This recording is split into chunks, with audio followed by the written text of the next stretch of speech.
पसीने वाली बहू।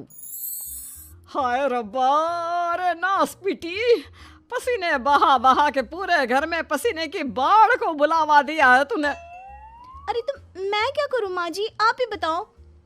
अरे भगवान से गुहार लगाओ के उठा ले मुझे। ये कहानी है अक्षरा की, जिसे शादी के पहले से बहुत पसीना आता है, फिर चाहे वो गर्मी हो या बरसात हो या फिर ठंड हो, शादी तो जैसे तैसे हो जाती है। अक्षरा के पति रणवीर को ये बात पता नहीं होती कि अक्षरा को इतना ज्यादा पसीना आता है, और ना ही उसकी सास कौशल्या और ससुर ब्रिजमोहन को पता था। लेकिन वक्त के साथ साथ कुछ ही दिनों में अक्षरा के पसीने से सभी को काफी दिक्कत होने लगती है। तो चलिए होते हैं रूबरू इस पसीने वाली बहू से। बहू, अरे ओ अक्षरा बहू, कहाँ मर गई? क्या हुआ माँ जी, बोलिए। अक्षरा पसीने से लदी हुई थी और उससे बहुत ज्यादा गंदी बदबू आ रही थी, जिससे सभी अपने नाक पर हाथ रख लेते हैं। हाय रब्बा, इतनी गंदी बदबू तो गटर की भी नहीं आती। सीरियसली यार अक्षरा, तुम्हारे पसीने की बदबू दूर दूर तक आ रही है। तो मैं किसी बर्फीले इग्लू में बैठकर खाना नहीं बना रही हूँ। इतनी गर्मी है, 2 मिनट गैस के सामने खड़े रहो तो पूरा पसीने से नहा लेते हो आप। इतनी भयंकर गर्मी है, अगर इतनी प्रॉब्लम है तो लगा लो ना रसोई में भी एसी। हाँ हाँ लगा लेते हैं। वैसे भी तेरे मायके वालों ने हमें ट्रक भर के नोटों की गड्डी जो दी है, हैं? क्या बात करती है। मैं भी चूल्हा चौका कर चुकी हूँ, लेकिन इतना पसीना मुझे तो कभी नहीं आया। ऐसे ही एक दिन कौशल्या देखती है कि खाना बनाते समय अक्षरा के माथे का पसीना टपक कर कढ़ाई में गिर रहा है। हाय रब्बा, अरे करम जलियों की महारानी, ये देख, देखिए तेरे पसीने की टंकी का लीकेज बह के अब हमारे खाने में भी टपक रहा है। अब अपना खारा पानी तू नमक के तौर पर इस्तेमाल करेगी क्या हमारे खाने में? माँ जी, मैंने जानबूझकर नहीं किया है। और रही बात पसीने की टपकने की, तो इसी बहाने ये घट्टी की सब्जी ना और भी नमकीन और स्वादिष्ट हो जाएगी मेरे पसीने की मिलावट से। छी छी छी छी, मैं जा रही हूँ बाथरूम, क्योंकि मुझे तो तेरी बातों को सुनकर और ये खाना देखकर ही उल्टी आ रही है। आज तो कुछ नहीं पकाएगी। आज हम तीनों तुझे छोड़कर बसंत भोजनालय चले जाएंगे। तू अकेले ही चखते बैठ अपने पसीने से भरे हुए ये व्यंजन। अगले दिन जब रणवीर दफ्तर से घर आता है, तभी वो अपने कमरे में अक्षरा से कहता है, अक्षरा, कल बॉस की वाइफ का बर्थडे है, इसलिए उन्होंने हमें खास न्योता दिया है, तो तुम और मैं कल पार्टी में जाएंगे। मैं ब्लैक कोट पहनूंगा, तो तुम ब्लैक साड़ी पहन लो। ओके पति जी, और कोई आदेश? नहीं नहीं, आदेश नहीं, लेकिन एक रिक्वेस्ट है। वैसे तो पार्टी में एसी होगी, लेकिन फिर भी ना तुम पूरी परफ्यूम की बोतल को अपने ऊपर छिड़क के ही चलना। एक क्या, मैं तो कहता हूँ 5 चाय बोतल को छिड़क लो ना, क्योंकि अगर किसी ने तुम्हारे पसीने की बदबू को सूंघ लिया ना तो फालतू में सीन क्रिएट हो जाएगा वहां पर, ठीक है? मुंह टेढ़ा करके अक्षरा जवाब देती है, ठीक है, लगा लूंगी, खुश। अगले दिन पार्टी के लिए अक्षरा सच में 5 परफ्यूम की बोतल को अपने ऊपर छिड़क कर सच धज के रणवीर के साथ पार्टी में चली जाती है। पार्टी में एसी थी, इसलिए पहले के 15 से 20 मिनट तो कुछ भी नहीं हुआ, लेकिन उसके बाद से जो अक्षरा को पसीने छूटने शुरू हुए कि बस वो पसीने से भीग कर गीली होती ही जा रही थी, और उसकी बहुत गंदी बदबू भी आने लगी, जिसको सुनकर पार्टी के गेस्ट आपस में बात करने लगे। अरे ये इतनी गंदी बदबू कहाँ से आ रही है? शायद किसी की जुराबों की गंदी बदबू है ये। जुराबे नहीं, मामला कुछ और ही है जनाब।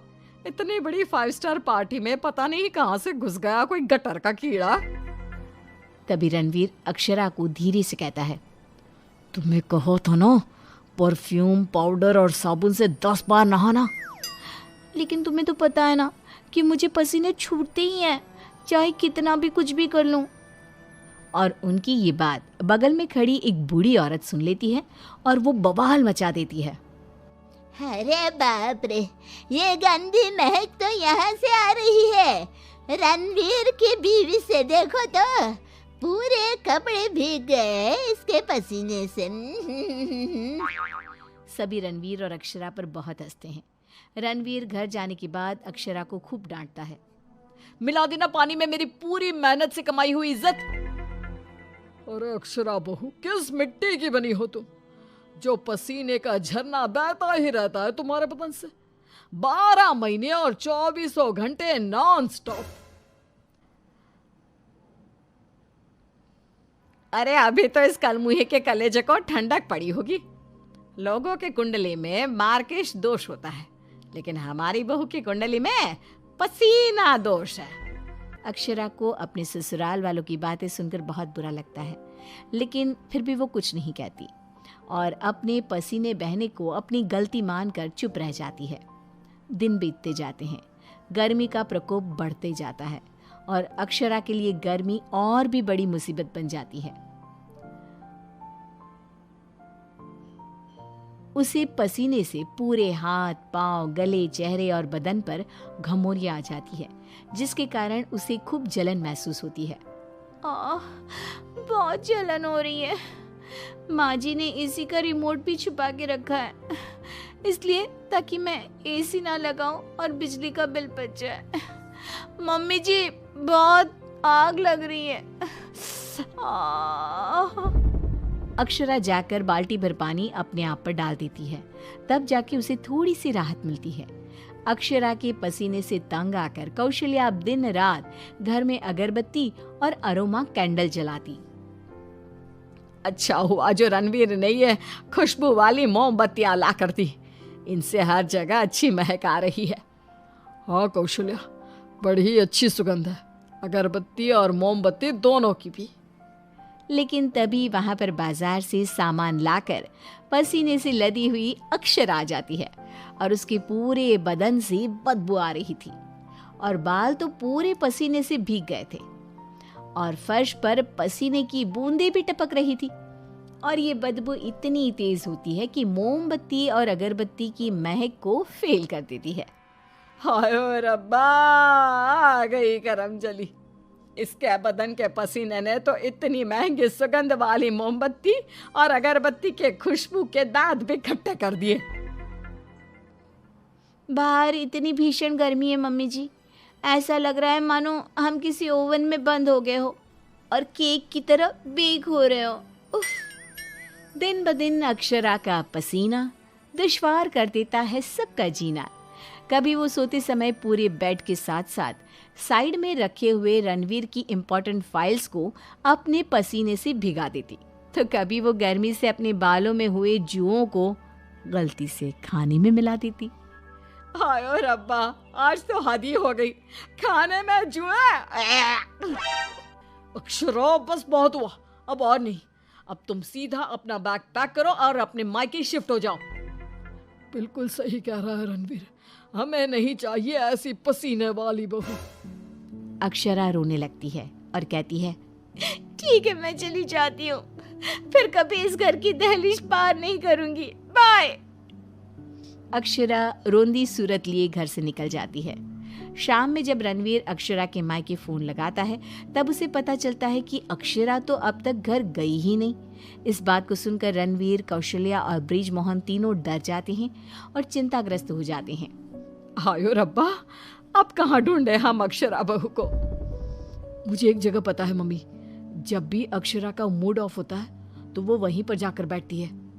रणवीर, कौशल्या और ब्रिजमोहन तीनों एक नदी के किनारे जाते हैं, जहां रात के अंधेरे में अक्षरा नदी की साइड की बेंच पर बैठे हुए बिलख बिलख कर रो रही थी।